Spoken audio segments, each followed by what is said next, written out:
जो है अपने निराकार ब्रह्म के निराकार स्वरूप को अर्जुन को बता रहे हैं। और कल भी मैं आप लोगों को कहा था कि आप लोग ईश्वर के जो नाम हैं उन नाम से कैसे उनका ध्यान करोगे, चिंतन करोगे, इसके बारे में जो है हम लोगों की चर्चा कल हो रही थी।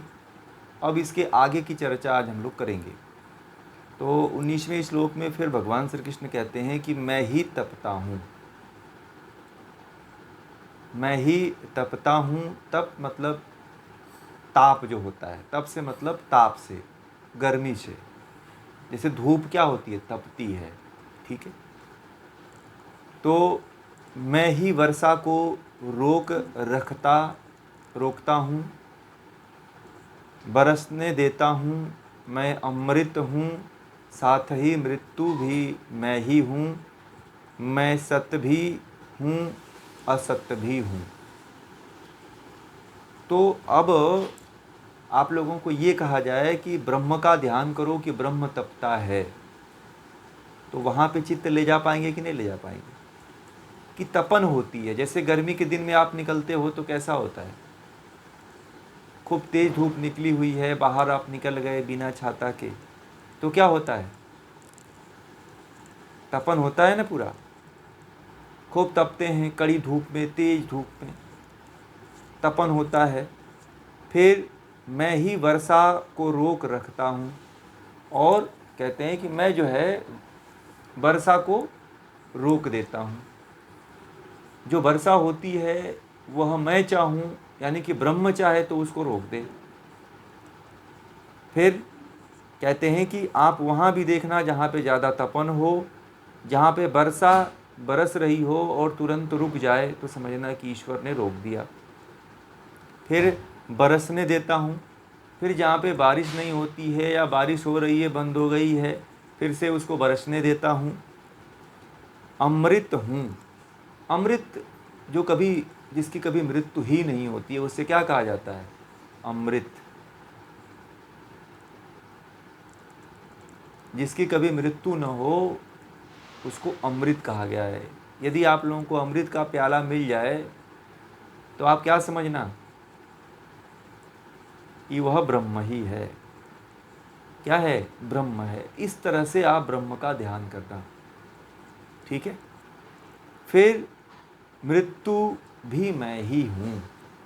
यदि आपके मृत्यु होती है तो भी कभी स्वीकार कर लेना कि हे ईश्वर, आपने मृत्यु के रूप में आपने मुझे वर्ण कर लिया। स्वीकार करेंगे आप लोग? इसलिए स्वीकार आप कर लेंगे क्योंकि आपको पता चल गया कि मृत्यु भी कौन है, ब्रह्म ही है। जो ब्रह्म भाव में, जो ब्रह्म को जहाँ जहाँ पे मैं बता रहा हूँ वहाँ वहाँ पे यदि ब्रह्म को देखने लग जाओगे तो मुझे नहीं लगता है कि आप मृत्यु से कभी डरोगे। आप लोग डरोगे, बताओ आप लोग? कभी नहीं डरोगे। क्यों? क्योंकि जब मृत्यु आपके पास आएगी तो क्या आपके भीतर विचार आएगा, कल्पना आएगा कि ये जो मृत्यु आ रही है तो ये भी ब्रह्म ही आ रहा है, ठीक है। इस भाव को यदि लेकर के आप मृत्यु भी स्वीकार करोगे तो दुख नहीं होगा, ठीक है। बात समझ में आ गई? अब इससे ज्यादा जीवन में कुछ होता है क्या? मृत्यु से भी ज्यादा कुछ होता है क्या? अब बताओ आप। लोग डरते हैं, परंतु अंतिम आपके साथ घटना घटित क्या होने वाली होती है, मृत्यु। तो क्या इससे भी कुछ ऊपर होने वाला है क्या? मृत्यु से भी ऊपर कुछ नहीं होने वाला है, होता है। और लोग नाहक डरते रहते हैं कि कुछ हो जाएगा, कुछ हो जाएगा, ऐसा हो जाएगा, वैसा हो जाएगा, उस तरह से हो जाएगा, इस तरह से हो जाएगा। परंतु मुझे नहीं लगता है कि मृत्यु से ज़्यादा कुछ होने वाला है जीवन में। परंतु जब मृत्यु से ज़्यादा कुछ नहीं होने वाला है तो मृत्यु को क्या मानिए आप, मृत्यु को ब्रह्म की तरह स्वीकार कर लीजिए, फिर दुख नहीं होगा।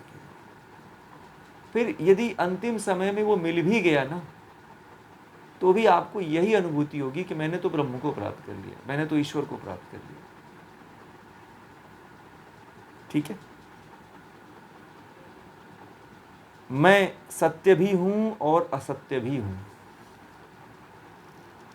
अब ये बात थोड़ा सा आप लोगों को संशय में डाल सकती है।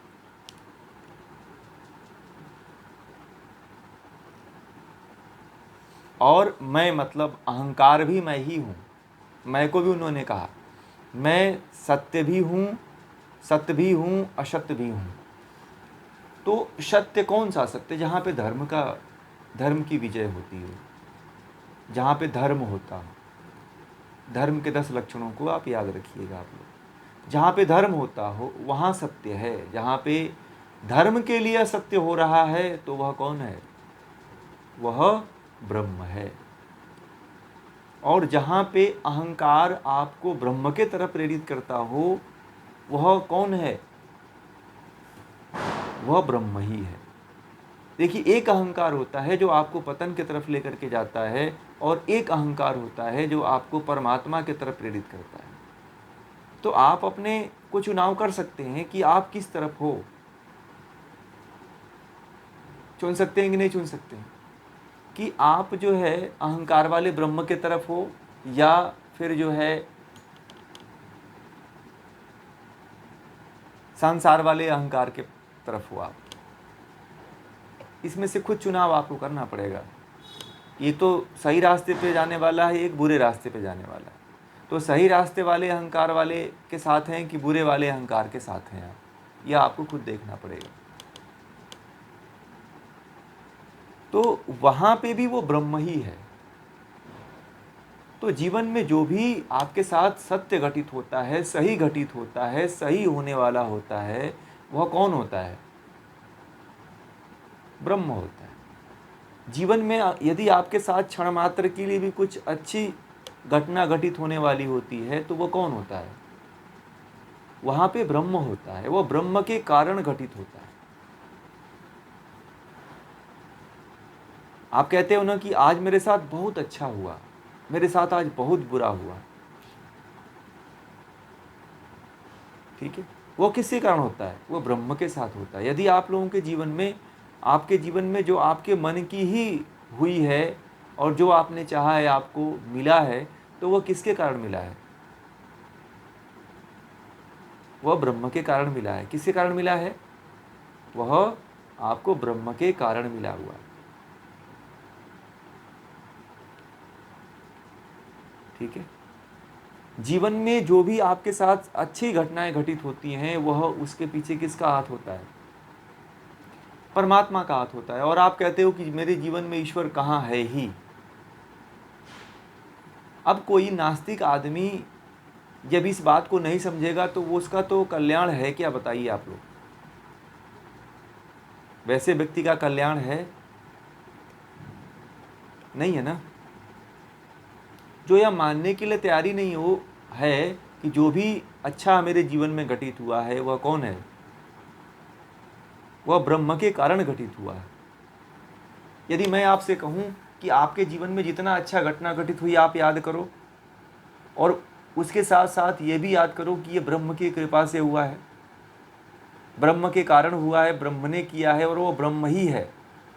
वह जो अच्छा आपके जीवन में घटना घटित हुई है उसके साथ कहीं ना कहीं ब्रह्म की अनुभूति रही है, परंतु आपने ब्रह्म का भाव आपके अंदर पहले था नहीं, इसलिए जान नहीं पाए कि ब्रह्म हमारे पास आया था और चला गया। हमारी स्थिति वैसी ही है जैसे तुलसीदास की हो गई थी कि तुलसीदास जी ने राम को पहचान नहीं पाया।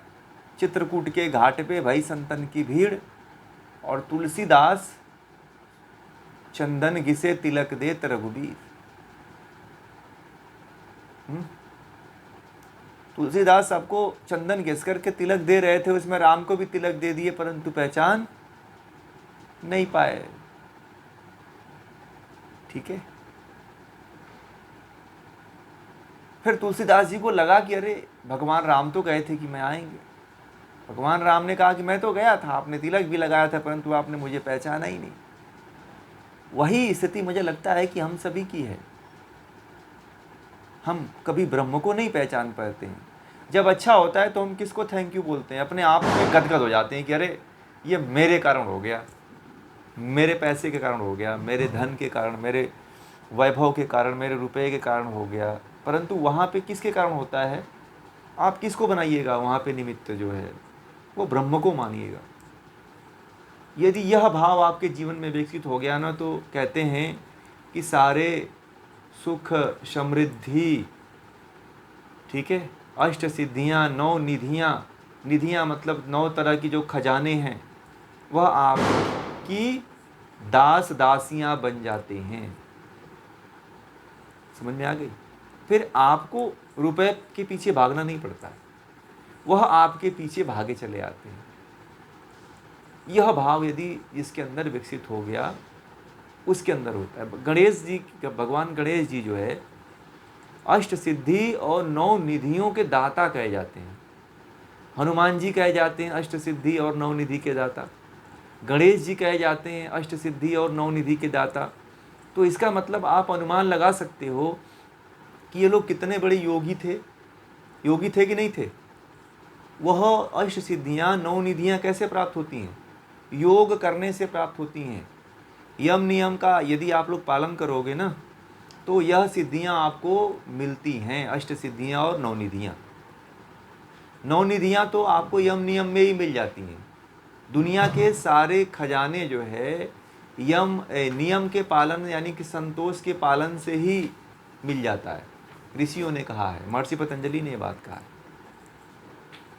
जिसके जीवन में संतोष आ जाता है, कहते हैं कि उसके पास जो है सभी तरह के खजाने आकर के उसके दास दासी बन जाते हैं। परंतु आज का मनुष्य क्या है? किसका दास है? आजकल मनुष्य जो है इसका दास है। महेंद्र जी जो बता रहे हैं। पहले के समय में लोग ऐसे नहीं थे, हैं?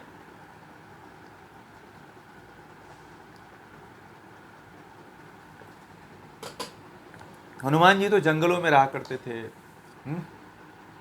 किष्किंधा पर्वत पे रहा करते थे, परंतु उनके पास भी धन उनका दासी बन करके रहा करती थी, दास दासी।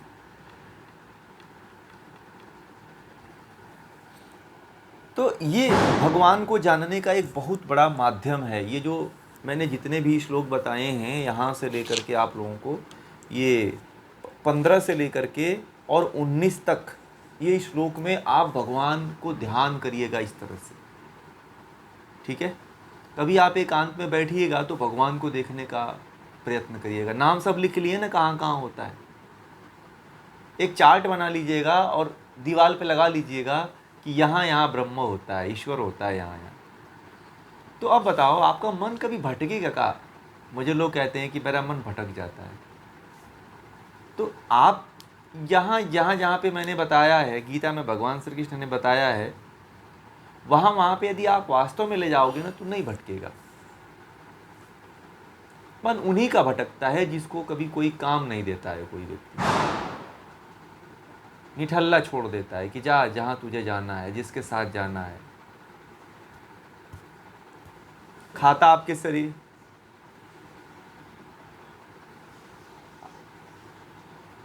आप कंट्रोल करिए ना। स्वभाव को तो बदला भी जा सकता है, स्वभाव को तो बदला जा सकता है भाई। कोई भी वस्तु जो है अपने अनुकूल ही कार्य करती है। पंखा है तो पंखा तो चलने के लिए लगा रखा है ना आपने, है कि नहीं? क्लॉकवाइज घूमता रहता है, परंतु आप पंखे को स्विच से बंद भी तो कर देते हैं। कर देते हैं कि नहीं कर देते हैं? कंट्रोलिंग पावर है कि नहीं उसमें? वैसे ही मन में भी कंट्रोलिंग पावर है। अब पंखे बहुत तेज चलता है ना, आपको हवा देता है, 24 घंटा हवा देता है, और एक टच से जो है वह ऑफ हो जाता है और चालू हो जाता है। ये कितनी बड़ी शक्ति है, ठीक है?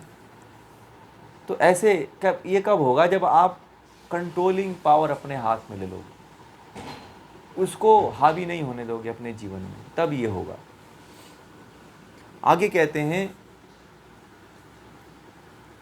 ये जो आगे के श्लोक हैं 20वें से लेकर के आगे आने वाले जितने भी हैं, ये कर्म कांड और भक्ति जो कर्मकांडी लोग होते हैं और जो भक्ति मार्ग में चलने वाले लोग होते हैं, उनके यहाँ पे अंतर बताया हुआ है। ठीक है, कि कर्मकांडी का स्वभाव क्या होता है और जो भक्ति मार्ग पे चलने वाला जो होते हैं, जो ज्ञान मार्ग पे चलने वाले लोग होते हैं, उनमें क्या अंतर होता है एक तरह से। तो कहते हैं कि तीनों वेदों को जानने वाले, सोम रस का पान करने वाले, पाप रहित कर्मकांडी लोग यज्ञों द्वारा मेरी उपासना करते हुए स्वर्ग प्राप्ति की प्रार्थना करते हैं। अब देखिए क्या कहा उन्होंने कि तीनों वेदों को जानने वाले, जो कल आपको बताया था ऋक् साम यजुर्वेद, इन तीनों वेदों के जो ज्ञाता हैं, जानने वाले हैं, और सोम रस का पान करने वाले। सोम रस पता है किसको कहते हैं? सोम रस जो हमारे चंद्रमंडल से जो खेचरी मुद्रा की जाती है, तो खेचरी मुद्रा में सोम रस का स्राव होता है और उसको योगी लोग पिया करते हैं। ठीक है, खेचरी मुद्रा के द्वारा, उसी को सोम रस कहा जाता है। तो सोम रस का पान करने वाले पाप से रहित, जो पाप से रहित हैं, कर्मकांडी लोग यज्ञों द्वारा मेरी उपासना करते हुए स्वर्ग प्राप्ति की प्रार्थना करते हैं। वे अपने पुण्य कर्मों को लेकर इंद्रलोक में पहुँचते हैं। वहाँ द्युलोक में दिव्य देव दुर्लभ भोगों को भोगते हैं। ठीक है, अब उन्होंने बता दिया कि क्या क्या होता है। वो तीनों वेदों को जो जानने वाले हैं, वो सोम रस का पान करने, खेचरी के सिद्ध हैं वो। देखिए खेचरी की बात यहाँ पे भी कही गई है, खेचरी जो मुद्रा है उसकी बात यहाँ पे भी कही गई है, परंतु साइलेंट रूप में। ठीक है, इसका मतलब कि ये मुद्राएं उस समय भी सिद्ध की जाती थी, और खेचरी मुद्रा तो पहले भी सिद्ध होती थी। ठीक है, खेचरी का जो है वर्णन जो है साइलेंट रूप में यहाँ पे दिया हुआ है, लिखा नहीं है कि खेचरी है, परंतु ये बात लिख दिया है कि सोम रस का पान। तो सोम रस का पान ये नहीं कि नारियल का पानी पी लेना। ठीक है, तो नारियल का पानी पीने वाला उसको भी सोम ही कहते हैं, परंतु वो सोम रस हमारे भीतर होता है। कहाँ होता है? वो हमारे भीतर होता है। तो वो केवल खेचरी सिद्ध करने वाला व्यक्ति उसका पान कर सकता है। जीवा को मोड़ करके तालू में लगाने से जो है वो अमृत टपकता रहता है। ठीक है, एक संत हुए हैं, संत देवरहवा बाबा नाम, वीडियो बड़ा सोशल मीडिया पे उनकी वायरल हुई थी। और वह डॉक्टर राजेंद्र प्रसाद, हमारे जो राष्ट्रपति, पहले राष्ट्रपति थे, बोलते थे कि हम जब बहुत छोटे थे तो बचपन में थे तब उनको देखे थे और वैसे ही थे, और जब बुढ़ापा उनका आ गया तो तब भी उनको देखे तो वैसे ही दिखे वो। यानी कि 60-70 साल 80 साल में वह वैसे ही रहे, उनके उम्र में कोई, शरीर में कोई परिवर्तन नहीं आया। आधुनिक समय में बहुत से ऐसे संत हैं जो आप देखिएगा 100, 200, 300 साल तक जी जाते हैं। खिचड़ी का साधक जो होता है वो बहुत लंबी उम्र होती है, मरता ही नहीं है, और बिना खाए पिए रह सकता है। खिचड़ी का साधक केवल वायु पी करके रह सकता है, प्राणायाम पे रह सकता है। खिचड़ी की साधना आप लोगों को थोड़ा सा अभी तो इसमें तो नहीं हो पाएगी, उसकी अलग से साधना करवानी पड़ेगी, क्योंकि वो जो खिचड़ी हुआ, सांबेवी हुआ, उन्मनी हुआ, कुछ ऐसी साधनाएं हैं जो वो अलग से ही करनी पड़ती है। तो मैं उसको कभी आप लोगों को बताऊंगा जिनको ज़रूरत होगी।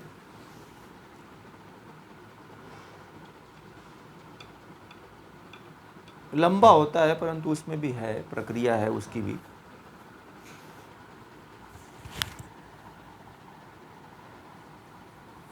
इन साधनाओं को गुरु के सानिध्य में रह करके ही किया जाता है, बुक में नहीं, अकेले में नहीं करना चाहिए, फिर नुकसान हो जाएगा। हमारे बहुत से ऐसे जानने में लोग हैं जिनकी आवाज़ चली गई,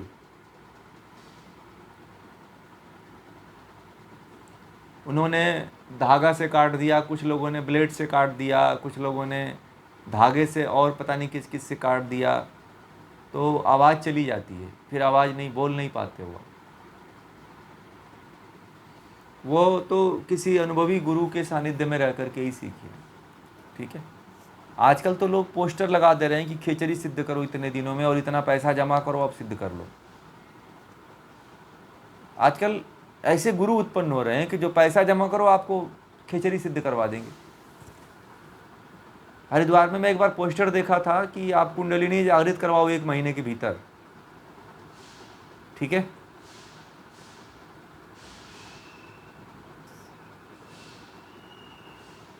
हरिद्वार में आप जाएंगे ना, तो हरिद्वार में जाएंगे तो कुछ कुछ बाबा, ऋषिकेश में जाएंगे तो कुछ ऐसे ऐसे बाबा मिलते हैं जो पोस्टर उनका लगा रहता है कि 1 महीने में कुंडलिनी सिद्धि।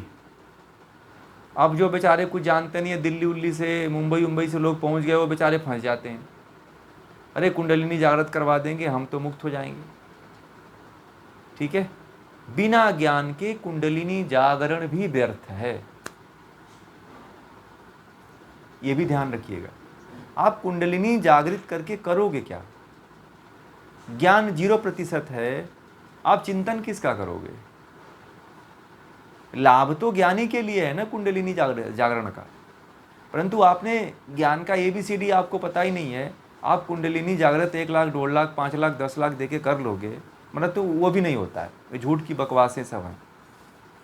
ठीक है, और उनको मेंटली डिस्टर्ब कर देते हैं सब, इधर का उधर दवा खिला करके माइंड को डिस्टर्ब कर देते हैं सब। शरीर बेकार हो जाता है, माइंड बेकार हो जाता है, सोचने की क्षमता बेकार हो जाती है, और भोगवादी भोग में लिप्त हो जाते हैं सब। ठीक, तो उसका जीवन जो आया था साधना के लिए और बर्बाद करके चला जाता है। तो देखिए, जीवन में कभी भी किसी भी चीज़ का शॉर्टकट नहीं है। जीवन में कभी भी कोई भी साधना करनी हो तो उसका शॉर्टकट नहीं है, उसके लिए ज्ञान है। पहले ज्ञान अर्जित करो, आप शास्त्रों का अध्ययन करो, किसी विद्वान के, किसी गुरु के सानिध्य में रह करके ग्रंथों को आप पढ़ो, समझो, तो आपको पता चलेगा कि ये क्या है।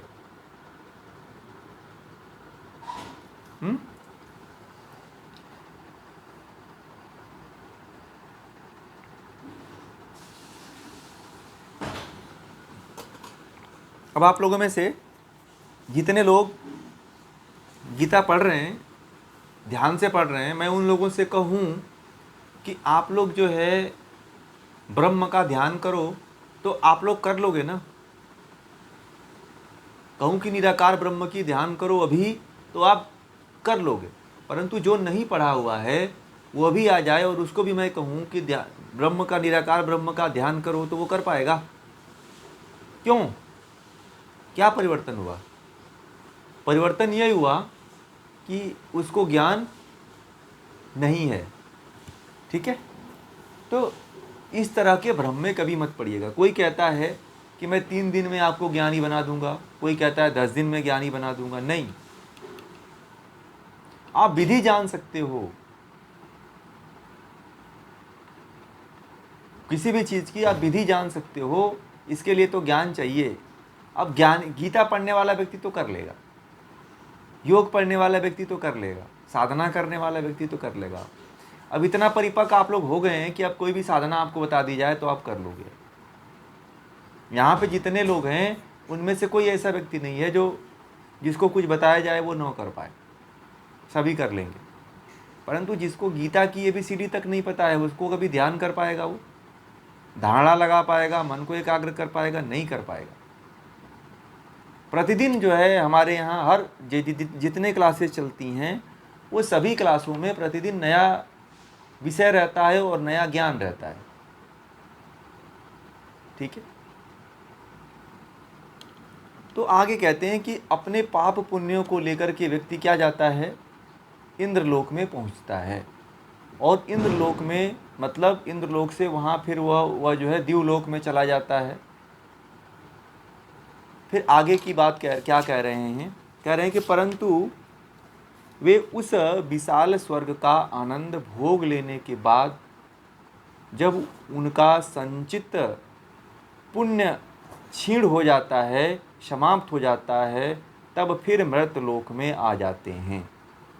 अब ध्यान से सुनिएगा, मैं आप लोगों से एक बात कहा था कि व्यक्ति जब स्वर्ग, मतलब यहाँ पे स्वर्ग का मतलब मुक्ति, एक तरह से ये मान लीजिए, ठीक है।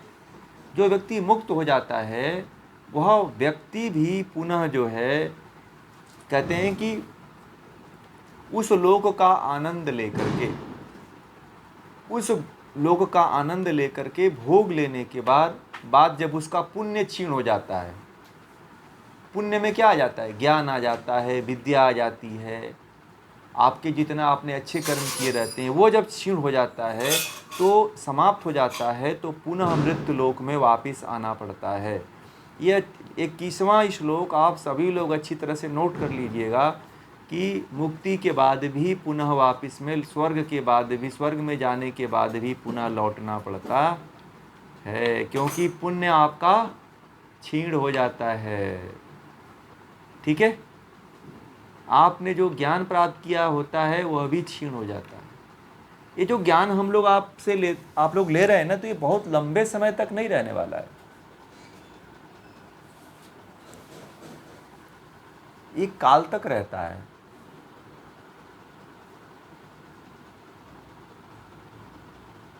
एक काल तक रहता है और उस काल तक जो है यह बना रहता है और क्षीण हो जाता है जब आप पुनः लौटते हो तो।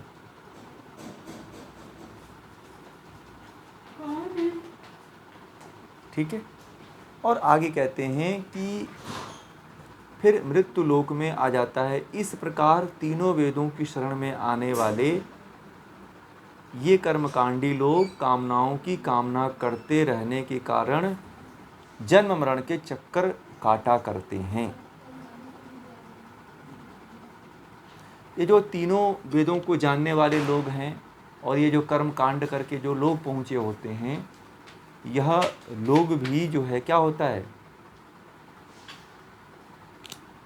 यह पुनः जो है कामना के कारण जो है जन्म मरण के चक्कर में क्या हो जाते हैं, फंसते चले जाते हैं। क्या हो जाते हैं, जन्म मरण के चक्कर में फंस जाते हैं।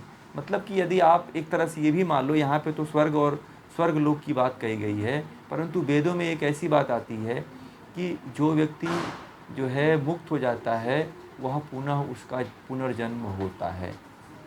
और पुनर्जन्म तब होता है जब उसके जो पुण्य होते हैं पृथ्वी पर पुनः वो लौटता है, पृथ्वी पे वह पुनः लौटता है।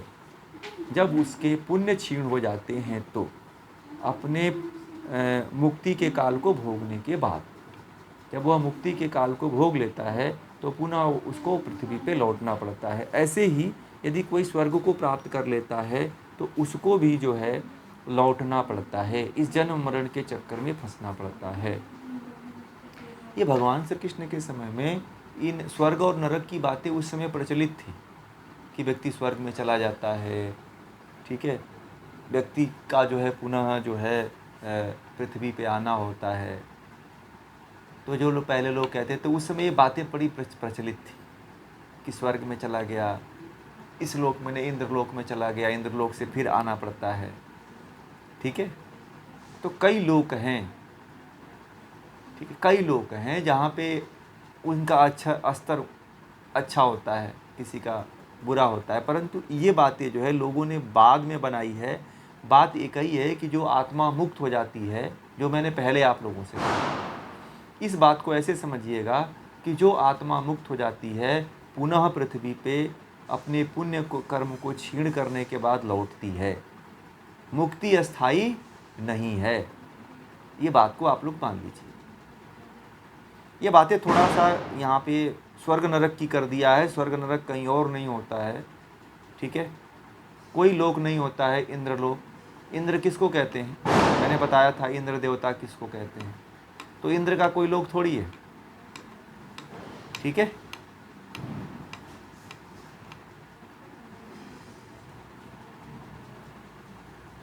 तो एक ही बात होती है वो वहाँ पे, उसका तात्पर्य एक ही बात होती है, वह केवल यही होता है कि मुक्ति, ठीक है, मुक्ति से वापस लौटना पड़ता है। मुक्ति में चले गए हैं तो फिर आपको मुक्ति का काल पीरियड पूरा होने के बाद पुनः लौटना पड़ता है, बस यही होता है। ये बातें जो है ये थोड़ा सा विपरीत लगती हैं, ठीक है। आगे जो है, अनन्यश्चिन्तयन्तो मां ये जनाः पर्युपासते तेषां नित्याभियुक्तानां योगक्षेम वहाम्यहम्। कह रहे हैं कि इसके विपरीत जो लोग अनन्य भाव से मेरा चिंतन करते हुए मेरी उपासना करते हैं, मुझ में रत रहने वाले उन भक्तजनों के योगक्षेम का भार मैं उठाता हूँ। बहुत अच्छी बात कह दिया उन्होंने, बहुत अच्छी और उत्तम कोटि की बात उन्होंने कह दी। इस बात पे सभी को ध्यान देने की आवश्यकता है। क्या कह दिया उन्होंने? कह दिया कि इसके विपरीत, ये जो ऊपर की बात कही गई है इसके सीधे उल्टा, जो लोग अनन्य भाव से मेरा चिंतन करते हैं, आप अनन्य मतलब उसके ऊपर कुछ है ही नहीं, ऐसा चिंतन करो, परमात्मा का ऐसा चिंतन करो। नाम तो सब बता दिए गए ना कि कहाँ कहाँ है। तो आप क्या करो? अनन्य भाव से परमात्मा का चिंतन करो, उसकी उपासना करो और उसी में लगे रहो।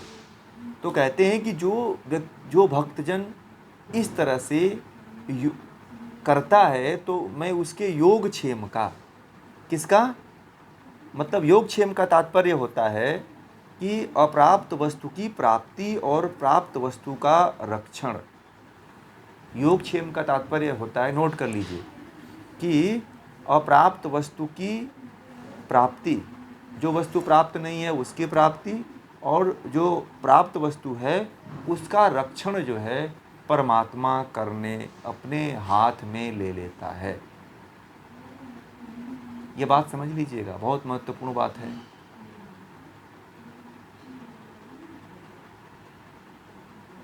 ठीक है, तो क्या करो आप लोग?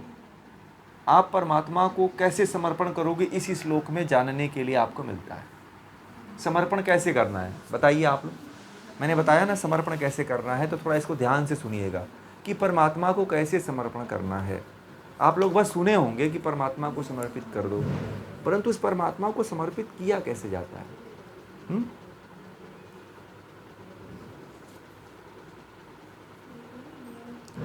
मतलब कि अनन्य भाव से मेरा चिंतन करना। लिख लीजिए, समर्पण में क्या होता है? अनन्य भाव से चिंतन होता है और उसके बाद से उपासना होती है। उपासन मतलब उसके नज़दीक बैठना, परमात्मा के नज़दीक बैठना, उसे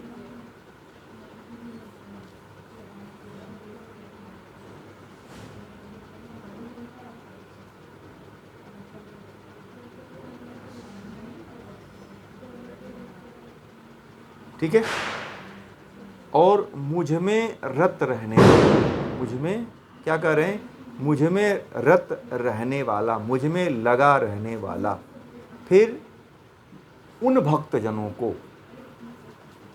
मैं उन भक्तजनों को मैं जो है, जो प्राप्त न हो उसे प्राप्त कर लेने की क्षमता दे देता हूँ, और जो प्राप्त वस्तु है उसे मैं संभाल के रखता हूँ। यदि आपने ज्ञान प्राप्त कर लिया है तो वह ज्ञान आपका परमात्मा छीण नहीं होने देता है, भूलने नहीं देता है परमात्मा आपको। वह परमात्मा आपको आपकी स्मृति में बनाए रखता है।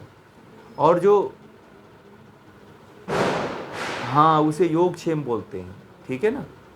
तो इसको आप लोग बहुत अच्छी तरह से जान लीजिएगा कि एक तरह से सारा भार परमात्मा अपने ऊपर ले लेता है आपका। ठीक है, तो क्या करो आप लोग? समर्पण किस भाव से करो कि उसका अनन्य चिंतन करो। आप लोग क्या करो? परमात्मा का अनन्य चिंतन करो, बार बार उसके बारे में सोचो, बार बार उसके बारे में चिंतन करो। आप लोग कभी करते हैं चिंतन ऐसे परमात्मा का? आप अपने बच्चे के बारे में, छोटा सा एक बच्चा है जो अभी गर्भ में है, उसके लिए माँ बाप एक एक महीने, दो दो महीने तक चिंतन करते रहते हैं। परंतु जो ब्रह्म है, क्या आप लोग कभी एक महीने ब्रह्म के लिए चिंतन किया होगा कोई? मुझे तो नहीं लगता है इसमें से कोई एक हफ्ता भी या एक दिन भी परमात्मा के प्रति चिंतन किया होगा, या एक घंटे के लिए भी परमात्मा का चिंतन किया होगा? कोई नहीं होगा। तो अनन्य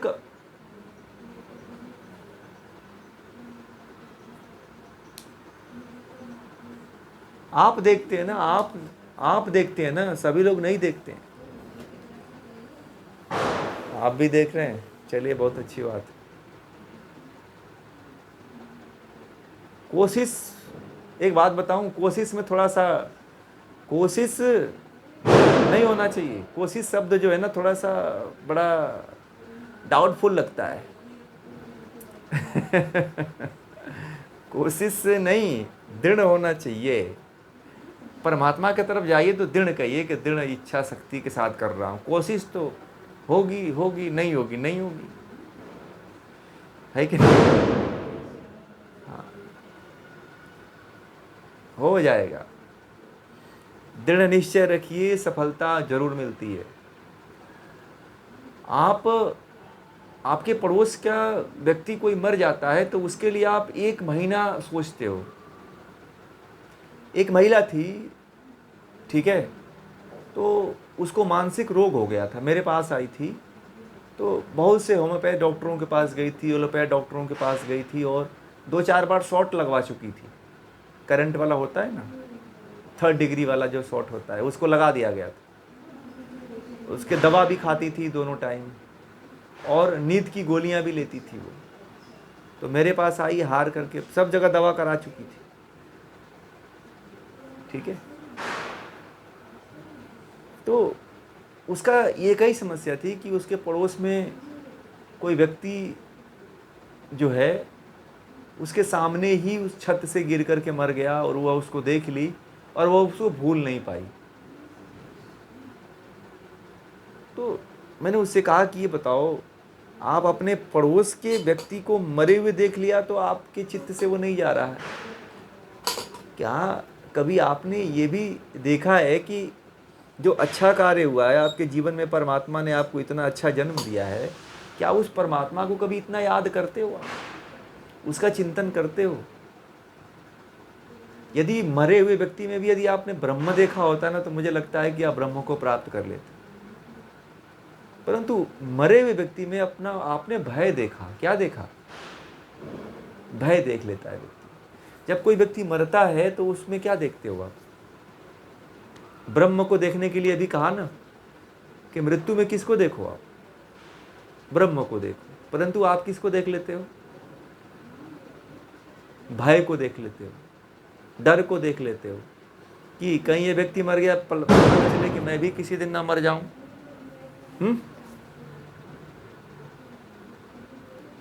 और उसके घर वाले ने जो है वह घर उसका बेच दिया इसी कारण, उसके बीमारी के कारण जो है। बताते हैं कि 80 लाख में उसका बनवाया हुआ घर जो है बिक गया,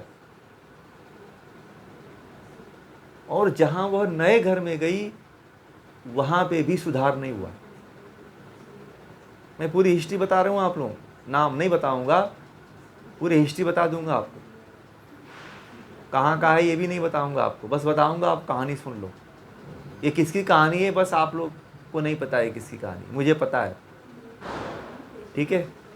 उस व्यक्ति ने कहा है कि मेरा कभी नाम मत कहीं जाहिर करिएगा। मैंने कहा कि नहीं, आप चिंता मत करो, मेरे पास बहुत हजारों लोगों की हिस्ट्री है, परंतु कोई नहीं जानता, मैं ही जानता हूँ, और वो व्यक्ति जानता है जिसने बताया है। तो उसके घर को बेच दिया गया। वह घर भी, दूसरा घर भी जो नया घर लिया था वो भी 2 महीने बाद बेचा गया, और बेच करके वह ऐसे स्थान पे गई, और जहाँ पे हम थे वहाँ पे आई, वो तीसरे जगह पे घर खरीदी, ठीक है। तीसरे घर पे जहाँ पे घर खरीदा गया, उसके लिए संयोग से किसी ने बताया कि कोई है ऐसा व्यक्ति जो आपको इस तरह का कार्य करता है। तो हमारे पास आए तो मैंने उनको यही कहा कि आपकी कोई बीमारी है ही नहीं है, आप बेदवा बंद कर दो। कल से दवा मैंने बंद करवा दिया, कोई बीमारी थी ही नहीं उसको। मैंने कहा कि शॉट लेना भी बंद कर दो, ये नींद की गोली लेना बंद कर दो, सब बंद करवा दिया। आज वह महिला पूरी तरह से तंदुरुस्त है। क्यों? क्योंकि वह केवल उसकी बीमारी अज्ञानता की थी।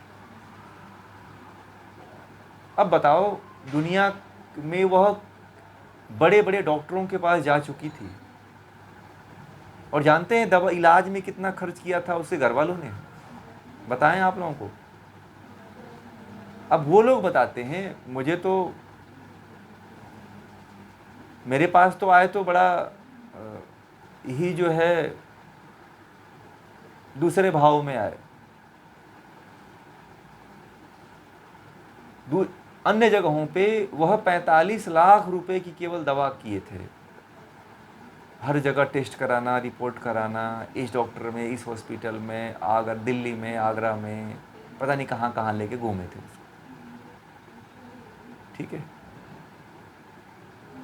परंतु हमारे पास आए तो एक दो बार में ही उनको मैंने केवल समझाया, परंतु उसकी कीमत तो उनको नहीं पता चला कि इसकी कितनी कीमत है। ठीक है, वो ठीक है, अभी भी ठीक है, और वह पूरी तरह से स्वस्थ हो गई हैं। अब उनके अंदर किसी भी तरह का विचार, भाव, डर नहीं पैदा होता है, क्योंकि उनको उनके अंदर विपरीत भाव पैदा हो गया। ठीक है, उन्होंने उसके प्रति विपरीत भावना उत्पन्न कर लिया। तो इस जी वो डिप्रेशन में ही चली गए थे, पूरा परिवार चला गया था उसके लिए। वह उसके कारण जो है, उसका पति, उसकी लड़की, ठीक है, उसकी माँ, उसके ससुर, सब परेशान थे। मतलब बड़े घर की महिला थी और उसके ऊपर बड़ा दारोमदार था, लोगों को बड़ा गर्व था, और एक स्थान रखती थी महिला, उसको खोना नहीं चाहता था परिवार का कोई भी सदस्य। ठीक है, हमारे पास आई तो उसको कोई पैसा नहीं लगा, 1 रुपए का भी उसको कोई दवा नहीं लगी। बस उनको बस केवल उनका ज्ञान उनको दिया कि बस आप जान जाओ, आप जिसके लिए मर रहे हो, जिसके लिए आप चिंता कर रहे हो, जिसके लिए आप इतना दुखित हो रहे हो, उसका तो निश्चय था ही मरना। और मैंने उनको केवल एक ही तो बात कहा था कि ये जो व्यक्ति मर रहा है, ये अपने कर्मों को भोग रहा है ना। ठीक है, आप नाहक इसके पीछे अपना समय बर्बाद कर रहे हो ना। आप तो भय के कारण कर रहे हो, आपको भय हो जा रहा है कि मैं मर जाऊंगा।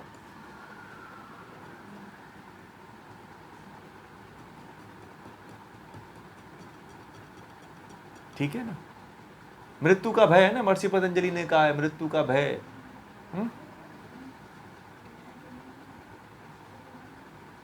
तो हर व्यक्ति को मृत्यु का भय रहता है, जो डिप्रेशन को उत्पन्न कर देता है। तो ऐसी ऐसी घटनाएं घटित होती हैं, परंतु जिस दिन आपने न परमात्मा को अपने समर्पित कर दिया, अनन्य भक्ति उसके प्रति समर्पित कर दिया, दे दिया ना, अनन्य भाव दिया, चिंतन करने लगे, 1 महीने के लिए, 1 दिन के लिए भी चिंतन करने लग गए, तो आप परमात्मा को प्राप्त कर सकते हो। तो मैंने उस महिला से कहा था कि आप परमात्मा का चिंतन करो ना, उस व्यक्ति का चिंतन करके क्या मिलने वाला है आपको। तीसरे बार आई तो मैंने कहा कि ये बताओ, उस व्यक्ति का चिंतन करने से कुछ मिला आपको? आपने कितने घर बेच दिया? तो बोले कि 3 घर बेच दिया। आप एक दिन परमात्मा का चिंतन करके देखो, आपको नई घर बेचना पड़ेगा। ठीक है, और जानते हैं, पुनः उस के घर वालों ने उसके घर को लेने के लिए उनको जो है उसी घर को 1.5 करोड़ रुपए अलग से देना पड़ा खरीदने के लिए। पुनः चौथी बार खरीदने के लिए अपने पुराने घर को 1.5 करोड़ रुपए देना पड़ा। ये घटना जो है 2020 की है। 80 लाख में बेचा था, और उसी को कितने में बेचा, खरीदना पड़ा, आधा दाम देकर के पुनः जो है उसको दोबारा खरीदना पड़ा, क्योंकि वो उनका पहला घर था और उनके लिए बड़ा कीमती था। ठीक है, हाँ, दुगना हो गया ना। मान लीजिए कि 80 में बेचा था, फिर 1.5 करोड़ में खरीदना बहुत बड़ी बात है ना। अटैचमेंट है, रूम से अटैचमेंट है, घर के साथ अटैचमेंट है, लगाव है, पूरे परिवार का ही लगाव था, है ना। उनके माता पिता की पूंजी थी, उनके माँ बाप का उसमें, परिवार का, उनके खानदान का उसमें वो था, ठीक है।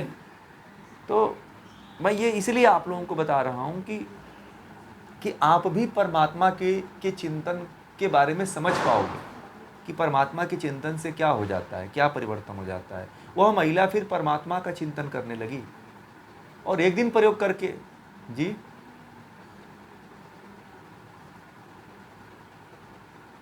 नहीं बदला,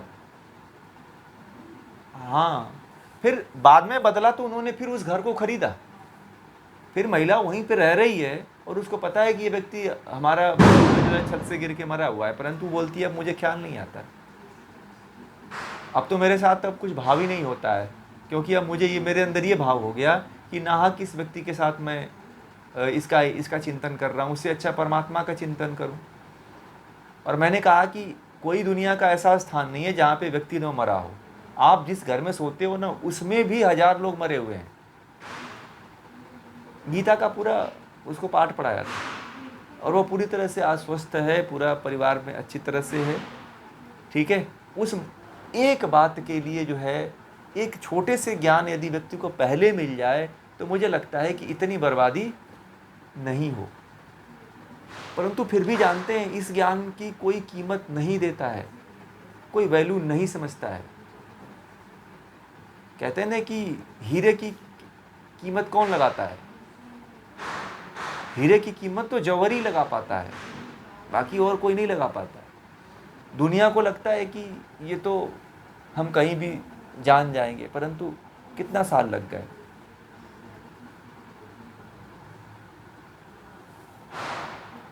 ज्ञानी नहीं है तो विश्वास कैसे करेंगे? विश्वास तब होगा, ज्ञानी नहीं है। आजकल क्या हो गया है कि अज्ञानता का बोलबाला हो गया है।